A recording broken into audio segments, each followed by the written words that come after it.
ঢাকা বিশ্ববিদ্যালয় কেন্দ্রীয় ছাত্র সংসদ নির্বাচনে ইতিহাস গড়লেন এক দম্পতি। এবারই প্রথম স্বামী-স্ত্রী একই প্যানেল থেকে প্রতিদ্বন্দ্বিতা করে দুইজনই নিজ নিজ পদে বিজয়ী হয়েছেন। ইসলামী ছাত্র শিবির সমর্থিত প্যানেল ঐক্যবদ্ধ শিক্ষার্থী জোট থেকে প্রার্থী হয়েছিলেন তারা।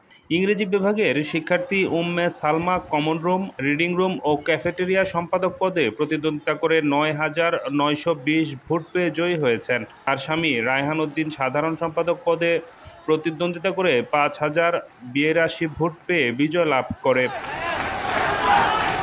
একই সঙ্গে প্রতিদ্বন্দ্বিতা করে জয়লাভ করায় তারা ডাকসু নির্বাচনের ইতিহাসে নতুন নজির স্থাপন করেছেন। ক্যাম্পাসের বিভিন্ন মহলে এ ব্যাপারে ব্যাপক আলোচনার জন্ম দিয়েছে।